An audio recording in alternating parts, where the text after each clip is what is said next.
yes, I make money if I sell your house, but I help you all the way through the whole transition.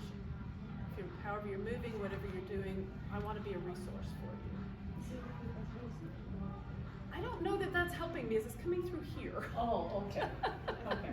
It's the jazzercise next door. We need to just, so if we're not, we can try it. Well, we can try. I'll get it. We can try it. Yeah, see if it makes a difference. I think that's coming through the vents. Yeah, I think. Oh, well, it's okay. it's a I part think of it's coming through that vent. So I've been doing this for about 5 years now, and this is the first year that I will be in, and my team will be in 3 different locations right now, every month, one topic.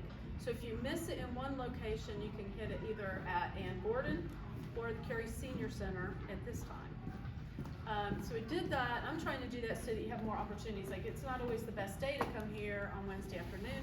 Maybe you have a doctor's appointment or something. So we'll give you options of being able to go other places during the day that are easy to get to and have parking. So I don't want some place that we have to struggle to park. In your folder today, you have a teal blue folder. On the left-hand side is an evaluation sheet. It's blue. If you want to be contacted, there is a place to put your information at the bottom. You can tell us if there's something that a subject matter that you haven't heard or that you were interested in that we could create a program around. 2 weeks ago, at Ann Gordon, we were asked if we would put together something to help you learn how to use apps on your phone. Is that pretty much when you say, Nancy? Mm-hmm. Nancy and I did that one, and they were just like, we want to know how to use apps on our phone. I said, well, we've got people, we could probably put a class together, a small class, and we're going to try and do that towards summer. Just to, and it might even be a regular basis where you get to come in and we just learn one thing at a time so that you learn it and you use it before you go to the next one. We're going to try and do a little technology. And you'll be able to tell us what you want to learn. Also in there on the right-hand side is some stuff on aging in place, and there's a newsletter. Now this newsletter we're going to mail once a month for 12 months. If you would like to receive it by mail, if you'll just make sure on the blue sheet that you put your address, and then you'll be able to get that, and we'll be mailing those out at the beginning of every month. Going forward, you'll get 2 copies if you come to one of the presentations, because you'll get one at the presentation too. But that will keep you included in that. And if you like email, we have sent out an email newsletter that also tells you, if you give us that, it'll tell you which classes are coming up and what the dates and times are. So we send that out the first of every month. So today we're talking about aging in place, and I have 2 lovely ladies here who are going to help us talk and discuss. We're going to have a discussion.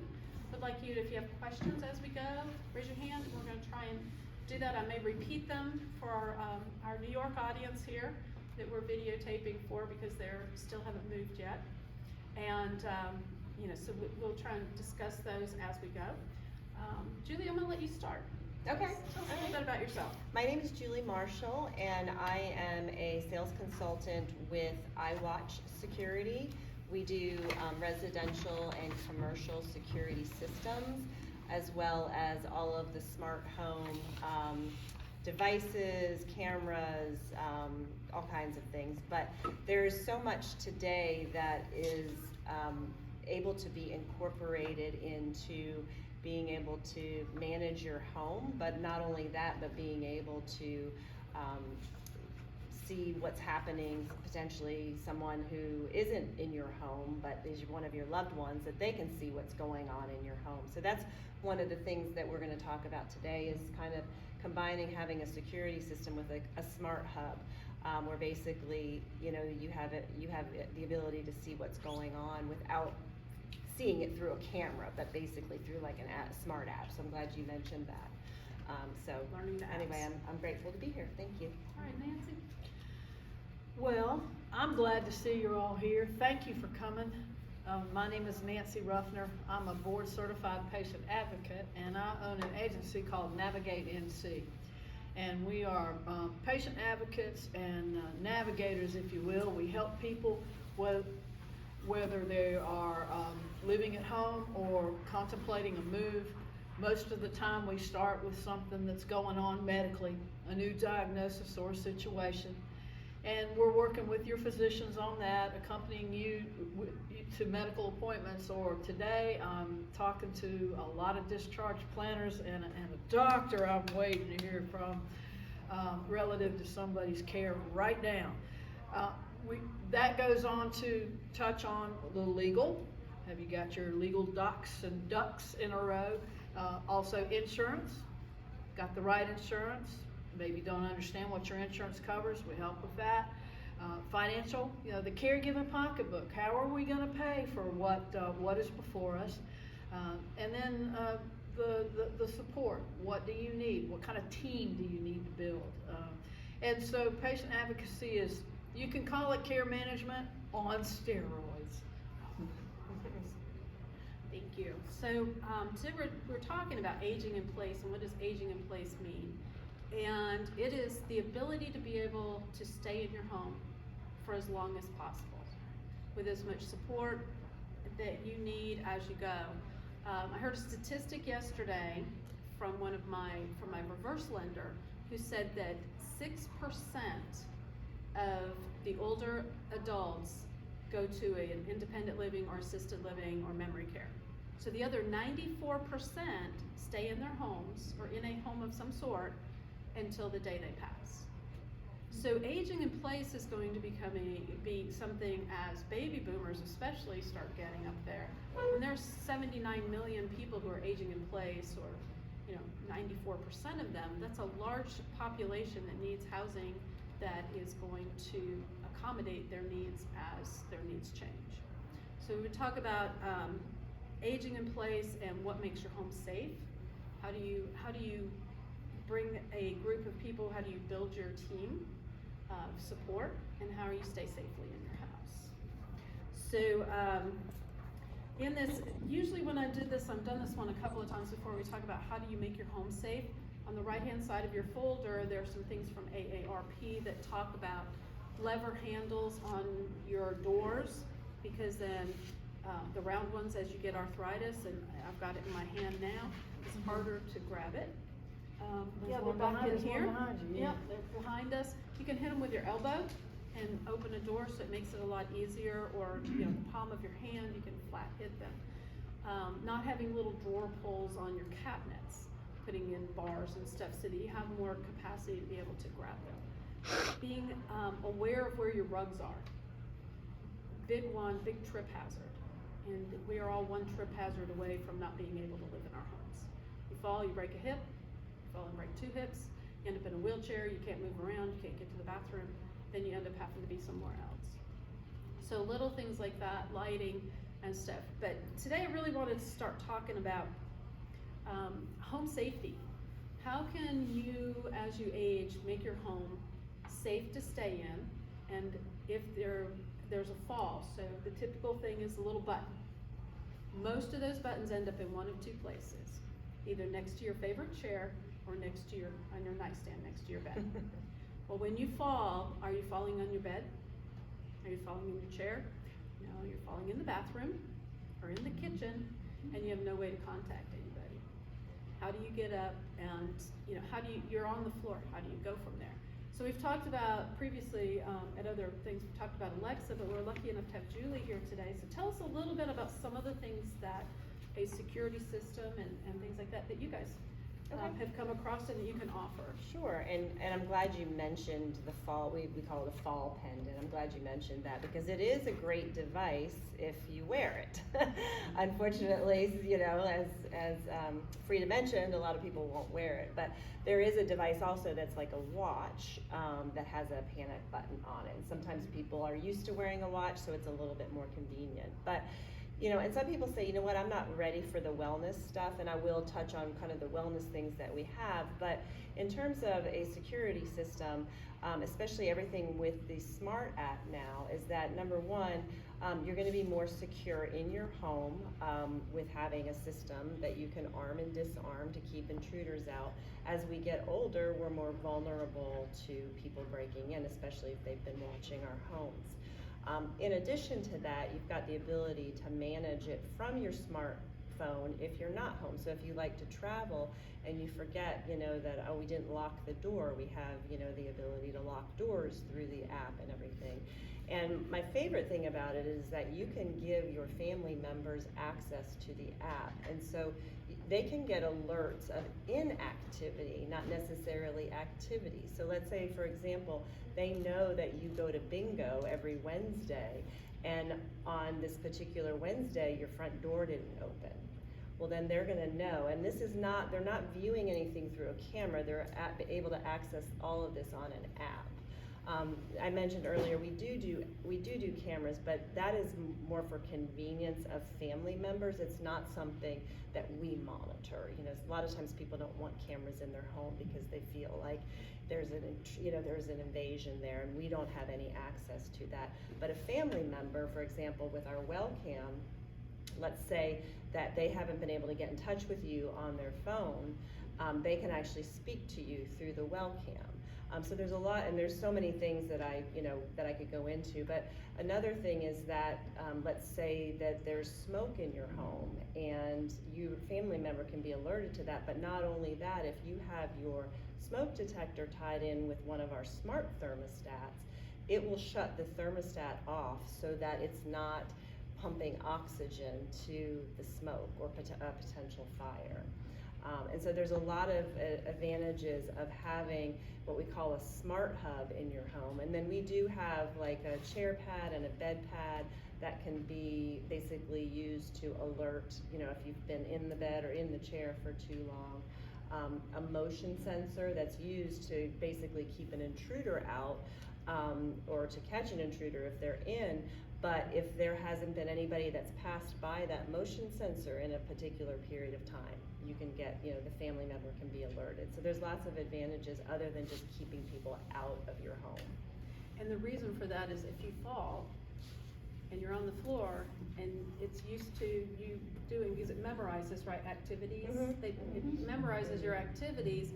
You fall and you don't continue a normal activity, that it will report something. So you're not there for 24, 48 hours on the floor, you can't do anything, and you're stuck because you can't get yourself up. I have an 86-year-old father who is in independent living, and we were looking into this as something so that if he went into the bathroom, a sensor that he would get up in the morning, is pretty routine. He would go into the bathroom, give him so much time in the bathroom. If he doesn't come back out, he's fallen in the shower, fallen in the bathroom, or if he doesn't get up in the morning and cross that barrier within his normal time period, it would alert myself or my brother in Boston to say, hey, you might want to check on Dad, or have the staff check on him, to just make sure that he's okay because he hasn't gotten out of bed this morning. You know, otherwise, who's checking on him? I don't call him every day. I need to start doing it, but I don't call him every day now. So that kind of stuff. Nancy. I just wanted to add, you know, we thought if we had sensors, this kind of sensor thing, that we would know my dad was up when the remote control came on, you know, or when the refrigerator door opened. There would be a passageway to the kitchen, and we would know everything was okay, because my dad was like clockwork. So that's very helpful. And as from a patient advocacy perspective, you know, we do find what they're saying is exactly right. We do find people that were discovered on their floor because the daughter didn't know, couldn't get up with them, so she drove across town or across state to find somebody that had injured and fallen and couldn't get up. Or had to call the cops to have them come to the house. That too. And I would say that, you know, it's not only, it's a scary and unpleasant scenario for everybody. And yes, I talked to plenty of people, and yes, those alerts are on the nightstand, and they were clear across the house from the tool that they needed. They just weren't wearing it. Because it's not nice. It makes you old, right? Well, I like the wrist one now. That looks. Well, and then like the that. newest thing is that the iPhones, now the new iPhones actually have fall detection. Yes, they do. And They have what? They have fall detection. Yeah, Oh, okay. The they new can go iPhones. off when you don't expect them to. I have a neighbor who fell in his bathroom, and his wife wasn't home, and he's not old. He's probably in his early 60s, but he'd gotten dizzy and fallen and hit his head, and he was unconscious, but his watch went off. So his wife, who was not home, got a notification that he had fallen, plus his kids did, and they were able to get to him in a timely manner, which he needed somebody to get him up and get him going, because he had hit his head on the tile floor. So, you know, now he has to wear it 24/7. He's not real happy about it. He was like, oh, Consider the alternative. that's true, and that's why he wears it 24/7. You know, he has to remember to charge it and then put it back on. But you know, his family wouldn't let him live alone for a long time. If his wife went out of town, he had to go live with the kids because it wasn't safe for him for a while to be alone. And now, you know, they've got acclimated to the watch, and he's got a little more freedom that way. So, anybody have any questions about, like, you know, things around the house that you could have that would help your family? Yeah, it's, you know, some sort of security systems. The other thing we have is Alexa. You know, Alexa's, if you want the least amount, you can buy $30, $25, the little dot. Somebody has to hook it up to their Prime account. That could be one of your kids even. You can do that, and I've got my dad one. Not real happy. He's 86, so I'm teaching him technology. But I have it so that if he ever falls, he can tell Alexa to call me.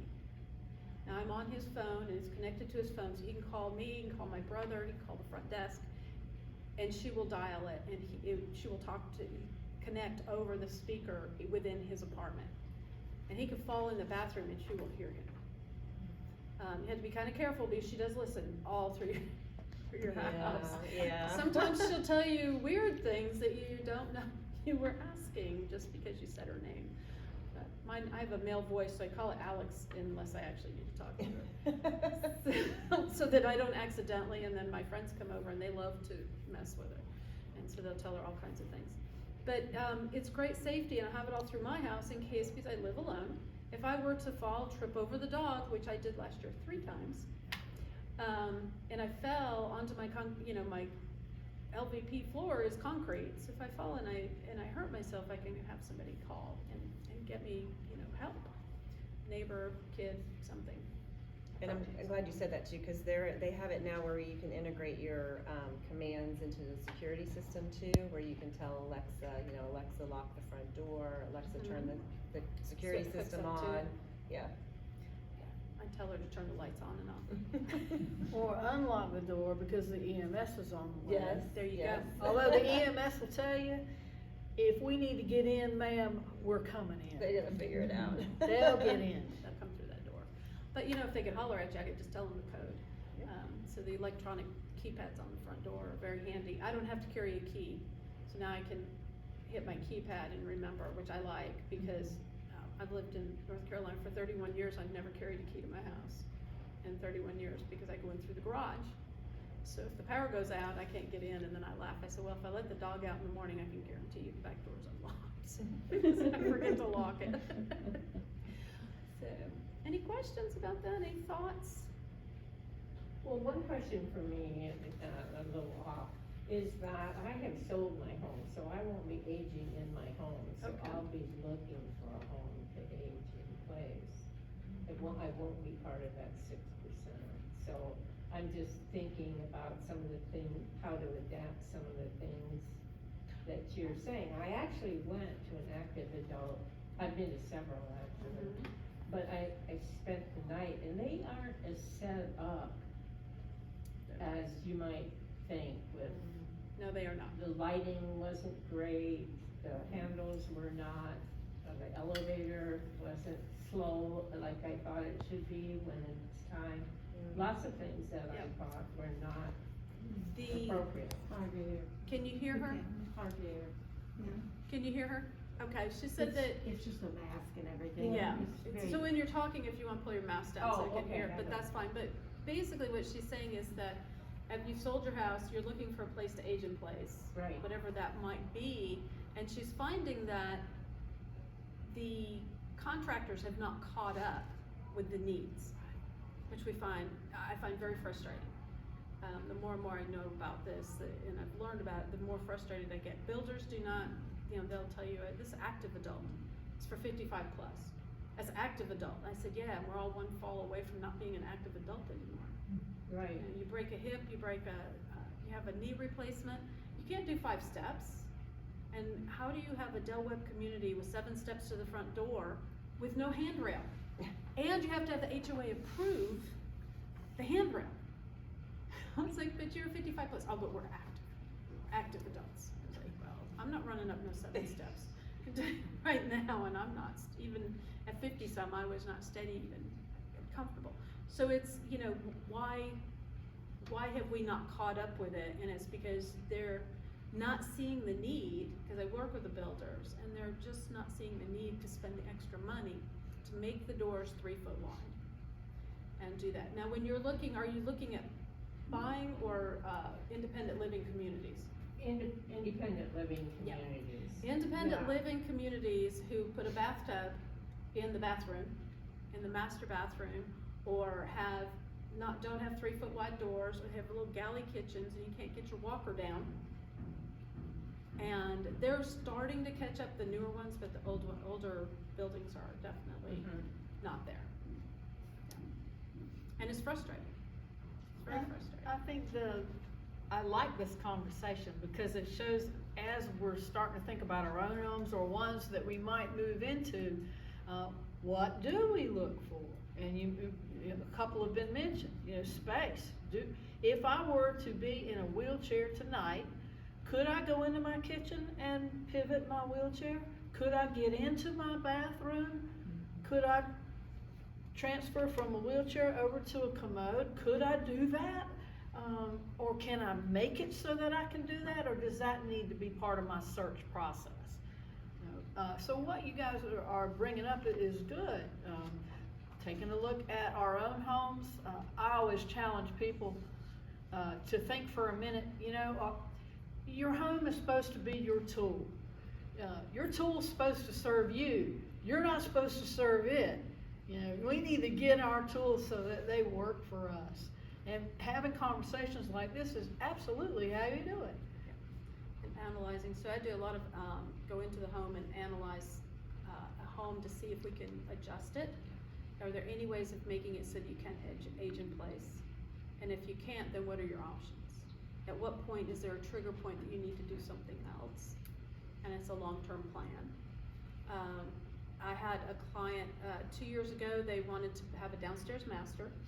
So I had one of my aging in place specialist builders come in, and we built everything downstairs for a walker. We added on a huge back, so they have 2 masters, but they can be on the first floor, and a curbless shower so that they could get in and out of the shower without having to step over anything, space in the kitchen. And I said, well, even with a wheelchair, so we're doing a plan, and I said, you can get through with a walker, and we could do XYZ to get you in here with a wheelchair. And they went, well, if one of us is in a wheelchair, we're out of here.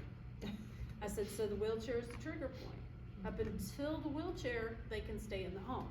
But if one of them ends up in a wheelchair, then what's the next step? And what does that look like? And so those are the discussions we have. I just built a house a year ago, and it's 1 floor. It's a couple of places that I still have to ramp because of the way that they build, but my bathroom, my toilet room goes in, and it has a wall next to it between the toilet and the floor space in the bathroom. So if I ever ended up in a wheelchair, that wall can come out. Now there's electrical and all that, but I'm not worried about that. The wall can be removed so I could side transfer from a wheelchair to my toilet. Thinking up through those kinds of things. If you have a long hallway bathroom, the toilet room, if you have one of those long ones with a door, we could take the door off, we could open the opening up, and if you're with a walker, we could put handrails on either side so that you could get all the way down through, because you don't want back in with your walker. But if you have a wheelchair, that's probably not going to work. So that becomes the trigger point. An older home built in the 70s, we might not be able to modify to even get your walker in. Early 70s, early 80s, they have very small bathrooms, 5 by 8, very narrow. The doors are, the door frame is right between the wall and the cabinet. So if we can't open that up, then maybe the walker is the trigger. And then we have to know what is that next plan. So do a lot of planning. Well, that's true. And to that I would add, there's also real simple things that you can do. Sometimes they can just take a door out and rehinge it, and it opens, it gives you a wider passageway. Or if the door swings this way, maybe we need to make it swing that way. So it doesn't have to all be really hard and expensive modifications. Just takes a little savvy and having conversations like this. And looking at your house in a different way. Barn doors have been a blessing. Absolutely. Barn doors get so many, because I walk through your house and I'm like, oh, look, we can put a barn door here, we can put a barn door there. That gets all those doors out of the way. If you feel you need privacy. Me, I just want to get rid of, I live by myself, I just want all the doors to disappear because I don't shut them anyway, they're just in my way. So, of course, that happened when you had little kids too. You know, I have a little kids and a dog, I don't go to the bathroom by myself. I have for 30-some years. So, Yep. I don't know why there's a door on the bathroom. So, anything else on this kind, any other questions or thoughts? Yes? One thing you might want to also look for is outside steps off the decks and so forth. Yes. They're just waiting for an accident to happen. Wait, or you're stuck on your deck and you can never get to your lawn. So he's saying if there's steps off your deck, you know, if you've got steps up to the front door and out back, there are so many ramps that you can put in. We recommend if you can put a ramp on the back of the house, because if you put a ramp on the front of the house, the first thing you're telling robbers is there's somebody in here that can't get away as fast as you can run. They can't run from you, which that is why the security system and stuff, if you can't, having something like that. You know, there are just lots and lots of options, and builders are getting more and more creative. They absolutely are. You know, one of my favorite pet peeves is somebody says, okay, I got a ranch style home, all one level, it's got a garage, it's gonna be great. But there's 3 steps in that garage going into the house. And they don't put banisters on those 3 steps. We will put banisters on those 3 steps. Or nowadays, if you have mobility issues, they can make a lift ramp right next to your step that's really not much bigger than this chair. And you could have a ramp lift up and then you go straight in. And so there are easy fixes in many of these situations. That's more modifications. Yep. One thing I'd like to add too to the, you know, the front of the home and having it be kind of a, you know, potential deterrent of someone coming into the home is if you have a security system, number one, you have a sign out front, but sometimes people like to use exterior cameras as well, and those don't prevent a breach into the home, but they can be a deterrent. Now we have a camera that basically will whistle at motion, or also it can be changed to do a backup truck sound, but it does that, and then it has a red flashing light. But the nice thing too about that is if you have you know, some of the other smart devices like a lighting device, you can set it up so that if that camera has motion triggered by seeing a person, it can flip a light on in the house. So they could, you know, you may not even be home, but they're thinking, oh, somebody knows that I'm here, and they may just be out of there, you know, real quick. So that's a nice, you know, tool as a deterrent. So the first thing comes, does it do the cat call when it whistles? I'm not a good whistler. It's like doo doo. Yeah, he needs to do a cat call Yeah. whistle. I think that would be funny to be like. Yeah. One of the things that I thought was important when I was living alone in a remote area, I wanted lights to come on when my car pulled up, which was helpful for me and my safety. But also I wanted a little flashing strobe light on the outside that let me know if anybody had been in my house. I wouldn't go in. If that light was on, I'm like, something has been triggered in my home. I'm not going in by myself. And so there's all kinds of creative ways, you know, for safety in the home, safety of yourself. You know, lighting as you approach your home is huge. I know you have a lot to say about that. Yeah. Well, we love lighting. Lighting is great. You know, I know the motion lights are, you know, very popular for a lot of people. But to that point about turning the lights on and having everything kind of come on, again, you have the ability through an app to basically say, you know, there's different scenes. Well, I'm going to hit my home scene, and that's going to disarm my alarm. It's going to turn my lights on. It's going to turn my thermostat down, and then I'm set to, you know, walk in the house. And so that's a nice tool, you know, as well. And then with having the alerts on your phone and knowing when your doors have been open and that kind of thing, to Nancy's point, you can look to see when was the last time there was activity in my home. say for example, you forgot to set the alarm, well, somebody did come in, you can look to make sure none of those doors opened before you step into the Sweet. home. Nancy's good, you can sign her up. So the ring, ring doorbell type things will tell you if somebody's been on your front porch, or you can also put them on your back porch, but it'll tell if somebody's been near that door. I get an alert every time the FedEx guy or Amazon, I know if a package is there. I may forget to go to the front porch to pick it up for 2 or 3 days, but I got an alert that somebody was on my porch. Or I get an alert every time somebody drives down my street. I haven't figured out how to turn that one off yet. I think I had it off and then I redid it, and now I gotta figure out how to turn it back off. But I know when people have driven down my street, and I'm in a quiet neighborhood, so, I get to look and see what's going on the street, and if it's something I should be concerned about.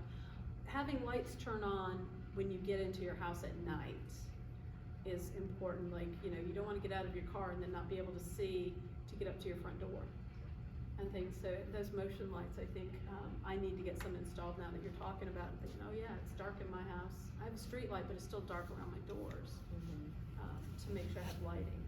So the next thing that we have on here is we're going to talk about socialization. And aging in place is great until all you do is you stay in your house and you maybe go out and get groceries or things. And socialization is so important for your mental ability, and just, we're social people. My best story is my dad. My mom had pancreatic cancer. My dad has some slight dementia, and I moved in with them. We bought a house together for 2 years, took care of mom and dad. Mom passed away, and I'm with my dad. At the time, he was 81, because he's 86 now. And I realized that for my dad, I was his sole social entertainment. I'm working a full-time job, trying to keep up everything, take care of him. And he wanted me to sit and, watch TV with him at night when I could. And, where are you? Can you take me here? Can you take me there? There was nobody in our neighborhood who was older. All of his friends, we were outside of town a little bit, so all of their friends were in closer to town. And he was basically either on the TV or on the computer all day long. I convinced him to move into independent living, into an apartment, and about 3 months later, now he'd been on the computer all day long. He could tell me everything that's going on. 3 months later, I sent him an email and said, hey, I sold the car, this is what I sold it for. And he didn't say anything, and I thought, well, he must have been okay with it. I didn't hear anything, so I must be okay. About a week later, he goes, oh yeah, I saw your email about selling the car. I was like, a week later, he saw the email. He had been off the computer for an entire week. Yeah. Because he's so busy. I say, bought my dad a castle, and he's the king. And he knows everything about everybody in that building. There's 180 apartments. So he knows everybody that's there. He knows when they move in, when they move out, what's going on, who their kids are. But he needs that social aspect. Living at home, he was declining. Now he knows where the bus route is, if he needs to go get a pedicure or a haircut. He knows how to get all the way around. He's 86, and he's just having a grand old time. His doctor said it probably added at least 10 years to his lifespan, just by having the socialization for him. And he's having a great time. So Nancy, I know you deal a lot with the social and mental aspects and stuff. What can you tell us about that? We do. It's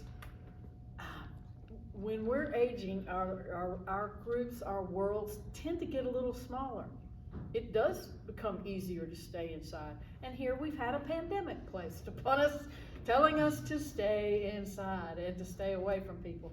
And so we've had to get pretty creative to maintain our connection with other folks. In a normal, non-pandemic world, we may have groups that we're attending. Kudos for coming out to this event. Hope you'll all nod and smile to each other before you leave. We would have activities. Faith communities take on a whole new light, I think, as we age. I myself, and I just turned 65. Yay!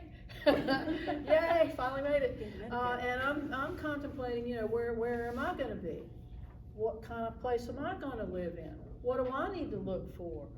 What do I need to look for in a new town, or a new church, Or how am I gonna stay connected? How am I gonna plug in? Where am I gonna find and feed my passion, you know? How am I gonna get involved in something? Cause, you know, when I finish work, I'm still gonna want something to do. And we've really gotten creative throughout the pandemic. That was teaching a lot of people how to Zoom. You know, and everybody's been doing that. All the senior and active adult centers have been really bringing people on to Zoom, and then we provide the programming. The first thing that happened when the pandemic hit was the Wake Forest Senior Center said, will you create programming? And we came up with an 8-week every Tuesday at 1 o'clock, and, you know, Zoom in, and we're gonna do something. We're either gonna have an elder law attorney, or we're gonna talk about housing, or safety, or deals deals for the people over 60, or whatever. We even had a dating coach for people over 55, which was just amazing. I think I can help with that. Yeah. and you know, we just had topics of interest. Then we went on to do it for 16 more weeks. Wow. And I produced a series, and every Tuesday, 1 o'clock, here comes people, and we're talking about aging in place. We're talking about senior communities and how to pick one out. We're talking about long-term care insurance. Do I get it? Do I want it? How do I initiate it? We're talking about how to find a new doctor when your doctor retires. My doctor is retiring. That's gonna be a bit of a challenge, and I'm gonna need to meet that challenge. And so again, it's conversations like these that really help us. But I myself see a need now. Nancy needs to plan how she's gonna stay plugged in and combat that world getting smaller as it tends to do. You know, we can do something about that. And you know, it takes trading ideas and trading groups and book clubs and senior centers to get it done. How many of you have been on a Zoom call? Oh, there we go. I'm with you ladies, okay? I don't like Zoom. My mom says she's tired of doing Tai Chi on Zoom in her kitchen. In her kitchen, there you go. Yeah. So the whole Zoom thing, people have asked me if I would do Zoom presentations, and I've done a few. I don't like them because I want to see you. I want to see if you're understanding, if you're laughing at my jokes. If I don't know if you're laughing at my jokes, I don't know if they're funny, and I feel very distraught. I have to have that connection. So the last 2 years have been very, very tough, which is why I'm glad that they've let me still keep doing this, even through all, you know, the senior centers have consistently stayed open, and we're trying to bring the programs here as much as possible. But yeah, and doing instructions and stuff through Zoom, so I get tired. Somebody says, let's do a Zoom call, and like, my brain is done before we get started. Thanks. I agree. What other kinds of activities have you found to be helpful in COVID? Like anything that has been different that you do now that you didn't do before? It's not on the computer? It's not on the computer, that's true. See, look at how much we use our computers now.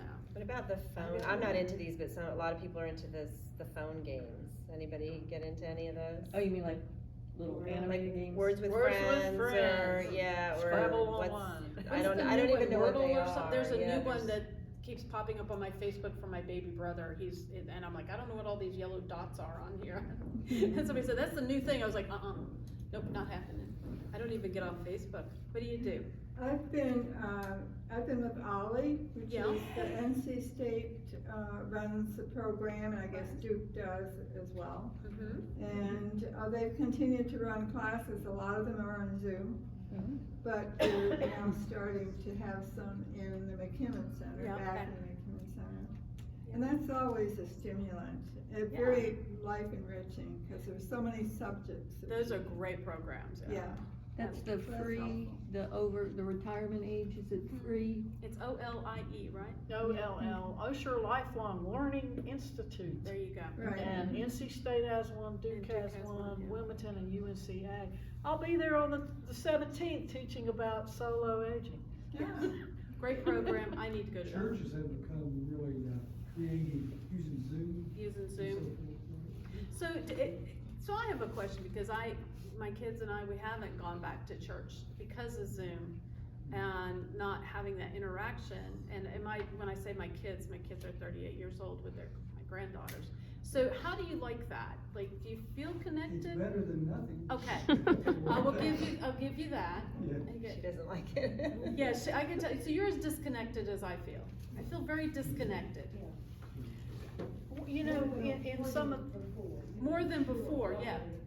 Like that sense of community is just not there because you're not, And I used to give some presentations too, and I know exactly what you're talking about. Even if you see their faces, can you it's not take the your mask same. off so we can hear you? Okay, sorry. Even doing presentations on Zoom, it's not the same. Even if you see faces on the other side, there's just not that interaction. Yeah, really. and So not having that connection, so Yeah. I'm glad that we're back in doing these and being able to have people, and because I get fed, you feed me, these classes feed me. This is like my goal is to do 8, everybody thinks I'm crazy, I wanna be doing 8 of these a month, 2 a week. That's the goal. So Robin is here in the middle. I'm gonna introduce Robin. She just joined my team. Hi. She's gonna be a buyer's agent. Eventually, she will be my listing agent. She's also working for her certified senior housing professional. So she will be my second, like really educated and working with her. She's been a blessing to me, and if you ever get a phone call or questions or anything else, you probably hear from Robin going forward. And so one of the reasons why this speaks to me is I live down the street from my 75-year-old mom and my 87-year-old stepdad, and they are currently, aging in place. My stepfather is, not doing as great. He's got some issues, but my mom is still very active. She's a quilter, Tai Chi. She goes to the senior center for her exercise classes, and we go out to dinner as much as possible. One thing we started doing during the pandemic, because I live so close, instead of watching TV all the time or whatever, is started playing games. So she's taught me how to play canasta, although I think she's leaving something out because she kicks my butt every time. To the point last time I was like, this isn't really very fun for me. Gin rummy tiles, and now that we're all sort of vaccinated and boosted, we've got some of her older friends where we've got every third Saturday we do a card night and then have dinner. And so that's been a fun thing to sort of bring back, which I think when she was younger, she said, especially with her mom's generation, everybody had bridge club, and it was always very social to play games, and now everybody just does it by themselves on the computer. And I'm like, all right, well, let's just bring back this social thing where we actually do it in front of people. And that's been a lot of fun for me. oh, that's cool. Yeah, except for losing at canasta. Except for Vanessa. Well, through the COVID, prior to COVID, I had started at my house. I'm a very social person, in case you can't tell. So I started a game night at my house twice a month, second and fourth Saturday, and kind of had built it up over time. And people say, well, does it rotate? I said, no, it's at my house, second and fourth Saturday. And they said, why do you do that? And I was like, well, I provide the house and the game and the setup, and everybody brings something, their own beverage. So I don't provide beverages, although the bar is getting stocked more and more as they leave things behind. And then the setup, they bring a snack to share. We never know who's gonna show up. And I do it because we've gotten so disconnected with computers and stuff that people don't do dinner parties and things. And if I were to leave it to somebody else, it wouldn't happen. So I've done it now for 3 years. We're going on our 3rd year, twice a month.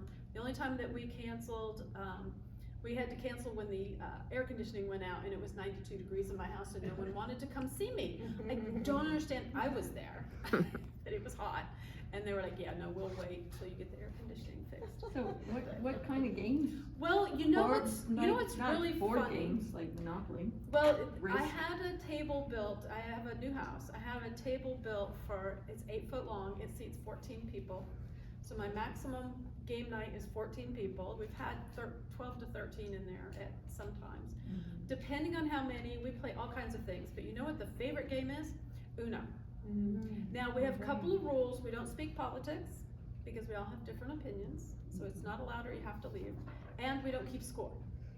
Because as you're drinking, nobody really wants to know who won. So it doesn't really matter. So we play a game called Uno Flip, which is a dark side and a light side. And nothing is funnier than to get and have somebody, there's a card that flips it, so you have to go from one side to the other. And to get somebody come around and go, none of my cards match those. And we're like, well, flip your cards. Oh. Now, we have been playing this for 2 years, a year solid in my new house, and we still have people who forget that they have to flip their cards. And we play this at least once a month, if not twice a month. And some, And interest to the game. And we don't keep scores, like, oh yeah, I won a hand, yay. We play Mexican Train. With dominoes, if there's a few people, we can play that, and we spread all out, and we have a blast with that. And we have one guy who's real silent, and he's sneaky. He likes to be the one that like will sneak in and get us all and win. So everybody kind of gets joy out of the fact that it doesn't matter who wins, nobody really cares. As long as you keep your food and the dog doesn't steal it off your plate, you've won for the night. And we do that, consistently. They can count on it because it's, so the socialization is for everybody. I have neighbors that have moved here from other areas on my street and who don't know anybody. So now they have a group of friends. And stuff. So socialization is, I think, the most important thing, especially as we're kind of getting back out to really, get out to things like this and see people. I think one of the things that we do, I live in an apartment complex, and on my end of the building, most of the building, single women. And so we decided when this COVID thing started that we would meet outside, and we have a little circle of chairs under the trees, and we would meet there socially distanced outside every Monday at 5 o'clock. And then we probably miss some times because of inclement weather or really cold weather, but we keep that going. And we look in, where are you finding that meat's going up? And we talk about relevant things and where we're finding things and who has deals, but we're looking in on one another. And I have to tell you, I was working in my office, is in the back of my little pad, and I was working away, and the neighbors two of them rang my doorbell and were standing there sheepishly when I opened the door, and they said, "Are you all right? We haven't seen you." And I had just been working like a Turk. And they said, usually, Nancy, we know that you have your windows open on a day like today, and they're not open. And we noticed that. My neighbors did a wellness check on me. And I was so pleased. And they were like, "We're so sorry." I'm like, "No, I'm so honored and pleased, I can't tell you." But looking in on one another. I scraped every windshield and moved the snow off a whole row of cars because I knew they couldn't do it, and it wasn't safe for some to do it, and I could do it, so I did it. And we just look out after one another, and that doesn't cost a penny. Sense of community. Yeah, went and bought a snow shovel. I'm 61 years old, bought my first snow shovel, and I grew up north. So I shoveled my first driveway and my sidewalk to my neighbor and up her driveway to hers and left the shovel and said, "Here's the shovel." She shoveled hers, went down her sidewalk, and then the gentleman next to her, she went up to his door. So we were kind of just passing the shovel down so that everybody could get out and walk. And the idea was it was game night, so we all had to be able to walk to my house. So we had to make sure that we had a pathway to get to the house so that we could have game night last Saturday. Right. And then everybody stayed home anyway because it's still the ice. But socialization, I think, is huge, and I really think we need to get back out and do things like that. What other things are you guys thinking about? I see a lot of really intense looks here. One question I have is, how do you know, or how does it work to get a health advocate when the time comes? I mean, can you set that Good up question. in advance, Yeah. or how do you do, what happens? Well, most people will take a look at our website or get referred by somebody that they know or maybe that has worked with us. We offer a 20-minute complimentary consultation. Folks call and just say, "These are my concerns." And we talk about what they are. They'll hear how we've assisted folks in similar situations, and there's time for questions and answers on that. A lot of times folks have seen us in action, or they'll hear me at a presentation like this. I have a small but mighty team. I'm not the only one. I do a lot of, at the risk of more online stuff, I do a lot of online consulting as well as in person. I'll present to 200, or I'll sit at your kitchen table with you, Cause, you know, whatever the situation warrants, we gotta meet you where you are. We're handling, again, things like the medical and the legal and the housing and the insurance, and the support, building your team and that community. So if I were to search for a patient advocate, because I think this is maybe what you're asking, is like, what would I search for? Patient advocate, boy, will I pop up. I Google really well. Been in business, 8.5 years. There are also professional organizations that'll pop up, and they have these search by zip code directories, so maybe you're looking for help for somebody in Rhode Island. You can search that way, or you can call me and I'll look them up for you. Is there an association that you guys? There are like 4. Okay. That's amazing. What would be the biggest one? The Alliance of Professional Healthcare Advocates, or APHA, AFA, take your pick. But if you search patient advocate in North Carolina, I should come up. And if you, absolutely. I'm very active online, you know, and you'll see the references to teaching at Raleigh, and we maintain a very robust Facebook page for those that like Facebook. So She sends out a lot of videos. I Because do. I get them by email and I'm like, oh, here's pulled another one out of the vault. I don't watch them, but I know they're there. Yes, ma'am. Yeah. So thinking of that, there's a procedure that you have to, I live alone, and I have no family, and I've retired recently, far enough that, you know, my friends were my workmates, and that sort of breaks apart, so, I do have neighbors. My neighbors in my apartment are, really nice, and we do sort of check on each other, but most of them are older. But I had a procedure where I needed someone to go with me and stay for, you're probably familiar with that particular procedure. Yes. And I couldn't just have an Uber drop me off and take me home. Because they And won't I didn't let you. know, and so I'm wondering if that would be a patient advocate or what? It can be. It's certainly a conversation to figure out who's the best and who's the kindest to your pocketbook. Because a Yeah, lot of 'cause times, it could be the a one 3 that or comes to 4 my hour. mind is the old colonoscopy, you know? Well, that's exactly Yeah. Well, and because they won't do the procedure unless you have somebody sitting in the waiting room, which is aggravating, and that person may sit there for quite a while. Then that person's supposed to stay with you, promise to stay with you. Yeah, overnight, right? Yeah, You're not 24 supposed to hours. be alone That for doesn't always 24 happen, but, it can, you know, depending on who you obtain, it can be costly. Our hourly rate as master level professionals is high. If we're talking multiple hours, then that's not the best way. What we would do is have the conversation with you, who can we get? And we start thinking, are there community resources? Is there somebody from your faith community? Is there a neighbor? Let's call up the doctor's office and see if they know what other people are doing. Okay. And you know, think about, because we're not the only person that's ever had a colonoscopy. Okay, so I'll go with you if you go with me. So somebody Trade-off. has thought about this, and somebody's come up with solutions or traded favors, like you said.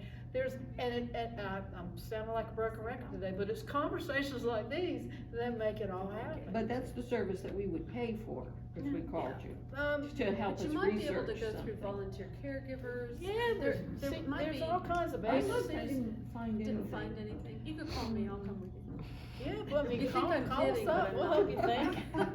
We'll help. Well, it worked out in the end. Yeah, but I mean, I will tell you, at 61, I still haven't had mine for that exact same reason. Yep. Because when I took care of my parents, I couldn't leave my parents for the whole day. Well, and if they to- find to go something, get you're it. going more often, so. Yeah, you're like- so, you know, That's, so another, Yeah. yeah, it's a problem when you are a single person by yourself. Who helps you? You know, who can we get to help us? And Which is It's exactly. a resource that's very much needed. Yeah, which is exactly why we gotta have these conversations, you know? I'm a solo ager as well, that's why I teach about it. 'cause- That's why she teaches about That's why solo I aging, teach about it, because I'm happy to share how I'm doing There's it. your power of attorney and stuff like that. Yeah. So we've got, I think that, Great question. Mickey West probably has, I bet somebody from there would we probably have resources if they Well, can come to I it. would think churches, you know, if you belong to a church, there's always seems to have some. Some I sort of haven't been volunteer involved in- that would do something like Yeah. that, but, You know, Stephen ministers. Did you have a question, hon? We help you think. yeah. Yeah, and unrelated, maybe related to earlier conversation that you had, is there, are there varieties of sizes of wheelchairs? I mean, some Yes. there's a standard size, which is pretty wide, but if you're a smaller person, you don't need that. And would that answer a situation in a house Yes. if you needed, you wouldn't have to have the door yeah. expanded, for instance? They have started making them narrower, and there's different sizes, so my builders are the ones, the CAPS people are the ones that have told me about, but there are different ones and there are ways of adjusting doorways. That little extra edge that comes on the doorway on either side, it's about maybe an inch, that can be taken off and hinges changed so that you could get that wheelchair in there to go in, but there are skinnier ones, there are definitely wider ones, but there are some that are, they're getting more advanced as far as size-wise because we have to get through these narrower doorways. And I think it's because the consumers are talking. Yeah. I mean, you They're know, starting we're to driving demand the it. change, we're driving the change in housing, we're driving the change in products. This, you know, it's happening because of us, and that to me feels good. The more we talk about it, the more we complain. And know that there are things out there that they're, you know, grab bars. Grab bars are pretty now. They have curves and they're black and silver, and they don't look like grab bars anymore. The ones that go next to the toilet, there's some circular ones that hold toilet paper and yet it's a grab bar. Towel holders that are grab bars, the shower thing that goes up and down, you know, that can be installed as a grab bar as well, because that's the first thing you're gonna grab. So be real careful if you just have a regular, the slider shower that comes off. Be real careful, because if you're going down, you're gonna grab that, that will come out of the wall. Is there a source that someone could, if they were researching this on our own, is there a source we can go to an organization that sells this type of equipment that might be needed? A lot of it's just So you could searching. see what's available? I think it's called grab. If you put a note on the blue sheet, I'll send you the grab bar one. There used to be the grab bar guy, he morphed into a different name, but It's he's called here. Grab bar shear or something. I can see the website, but there are, even Moen is starting to come out with more stuff. Thank And goodness. it is changing. Yeah. It is rapidly changing because the United States is rapidly aging. Well, and people are also living longer too. Well, yeah, think about your parents, you know, my dad's 86, so my joke with my dad, and I don't want to insult anybody, but I said, Dad, your expiration was 74, and you're 12 years past your expiration, every day is a blessing. And he laughs and we laugh about it, because we know it's a reality, you know, no one has won that lottery yet, but if you know them, let me know, because I want to know their ticket number. Nobody's won the immortality lottery, we all have it. You know, the end is out there from the day we were born, so, you know, I always joke with him about that. The end is, It's funny. and I think it's funny, when he turned like 80, I'm teasing. yeah, no, he thinks it's funny, you know, because he's like, oh yeah, I was like, so, you know, don't complain about today, you know, aches and pains. I was like, it's a blessing, every day that you're alive and you're here, we're blessed. So, and we've really enjoyed him. So the, to do it, the blue sheet, if there's any information we can get you, if you make notes on there, I promise that my staff is gonna be